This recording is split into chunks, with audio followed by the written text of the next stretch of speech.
Hey guys, it's Kalen Webster here, the owner of Electric Fat Bike Company, and today I got a walkthrough video for the rear tire removal. Now, this is going to work for 95% of my bikes. The alternative is that the tricycles have this heavy motor in the front tire. So it's going to be very similar for the front of the trike as it is for the back end of the rear drive mountain bikes and the rest of the models there. So we're just going to jump right into it.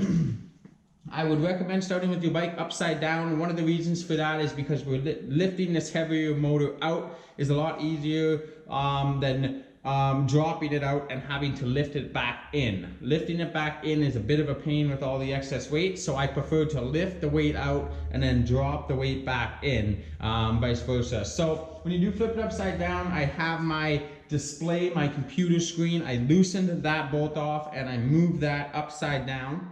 And then I have some cardboard chunks here where my bike is sitting on. The alternative would be like a blanket or some bubble wrap, some packaging, or anything that you can really kind of rest it on that's not going to damage it. So I have one on the rack and on each handlebar here. I do have this level here on the table, which makes it a bit easier. So what you're going to need is an 18mm wrench. And with that, you're going to do the two end tire bolts here. However, there is going to be one zip tie that you need to snip. So we're going to head over to the this side of the bike. I'm going to give you a different angle and I'm going to show you how we disassemble this side here. And yeah, let's get into it. Alright guys, so the zip tie that we need to snip is this one here. You can see there is a motor wire coming off of out from the motor here, and we need to remove this plug in order for the tire to come off the bike. So I've got some needle nose snips here, and I'm just going to very carefully find the gap and cut it there. You don't want to go too far in. You want to be careful not to cut the wire, and then you can unplug this plug here. If it's quite stiff, just give it a wiggle and then it should pop out there. And then that is pretty much it. That is the only thing that is in your way for removing this tire. Now we just want to loosen off the bolts. So I recommend pulling this wire through the derailleur guard. It will make it a little bit easier to get your tool on here. We have our 18mm wrench and we are going to start loosening this off here. And then yeah, so we will get this nice and loose. You might need to just kind of guide this derailleur guard so it's not smacking around on the frame and stuff. Just kind of hold it. And this bolt in particular, you have to loosen off quite a bit. The reason for that is so that this derailleur guard will clear the bolt for the derailleur. So this one here does have to go a good distance. After a certain point, you can do it by hand. So you can take this bolt right out, and it will make your life a little bit easier if you're putting it back in. Let's just slide down. Let's just slide down. Your derailleur guard should come off to the point where it's at the thin wire. It will fall down. It will come off the wire. You can step this aside. We will want to remember that it goes on first when we reinstall, but we'll go over that then. So this side is loose, this side is off, and we are going to go ahead and jump to the other side, and I'll show you there. It's quite straightforward, and then we'll pop it right out. Let's do that. Alright everybody, so we're now on the other side here. This side is actually really straightforward. There is no wires to snip. There is nothing to cut or unplug here. You do want to kick the kickstand up. When we pull the tire out, that will be in the way if it's not up. There is a plug you'll just want to pull off. And then we will take our 18mm here and we will loosen that off, lefty loosey. This one here, you can also remove all the weight if you would like, but it is not necessary. You can actually loosen this guy just off enough and pull the washer out, and yeah, from there, your tire is loose and we are ready to pull it off. So we're going to actually jump right into and do that. You may be standing above it because it's on the floor. You may be in this position as well. So what we're going to do is give it a little bit of a shake to the left and the right, and we're going to grab it from the top. And you can see it will pop out. Now, there is one step that we have to watch. We're going to jump back over to the derailleur side, and I'm going to show you what else needs to be done.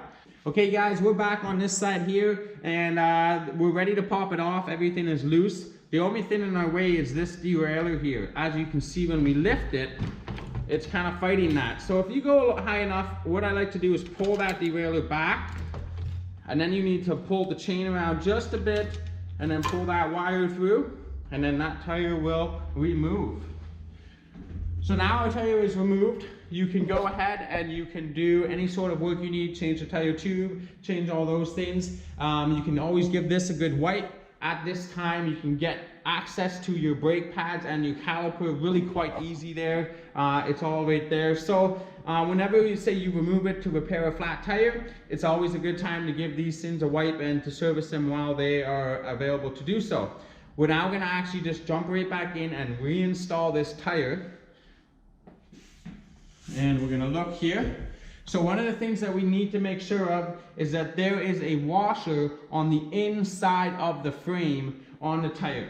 So I will just bring the tire over here to show you. You see this washer here? It's got a nub on the top. It's got a little notch there. So this needs to go on the side that the nub goes up with the cutout in the groove here where the wire goes up. You'll want to take a picture or make note of where this is at first, and then match the other side.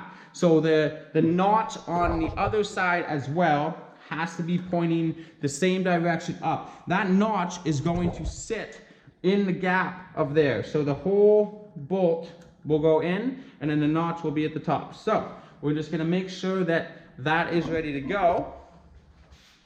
And then we are going to do the opposite. We are kind of in the same way, but backwards. We're going to want to kind of set our tire there, pull the wire through, and then pull our cassette back. And then what we're going to want to watch here, we're going to kind of guide it in, but you need to switch over to the rotor, and you need to line the brake pads up. So that disc needs to go right in between the brake pads. So once you get your wire in and underneath the derailleur, you can kind of let that go, transfer your eyes to the other side, and watch your disc brake instead. Now we're at this stage, our washers are in. I'm going to show you there. You can see how the notch is pointing up in the gap, and it's going to be the same on the other side. The notch is pointing up in the gap there. Now from here, we're going to go ahead and we're going to tighten these bolts back up. You can use blue Loctite on these bolts if you would like, and then you want to make sure that you put the derailleur guard back on. So before you put any of these bolts back on, put this through the wire, stick the wire through the derailleur guard. You need to go onto the wire at the thinner part, and then that slides up and it goes on first, and then your washer, and then your bolt, and then from there these bolts will tighten back up.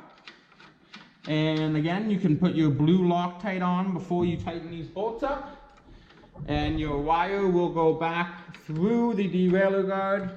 Your cover will go back on this side as well as the other side, and then when you plug your motor wire back in, there is an arrow on this side and an arrow on this side. These arrows need to match up. So these arrows match up. There is 2 lines on this Bafang plug. It needs to be at the farthest line. So you need to make sure that this is pushed all the way in. Reapply your zip tie here. And at that point, your rear tire is installed again. And you'll want to crank these rear bolts almost as hard as you can. And yeah, with some blue Loctite. So that is the installation and the removal of your rear tire. And I appreciate you guys taking a look, and I hope this helps. Please leave any comments down below in the section if you have any questions. And thanks guys, have a good one.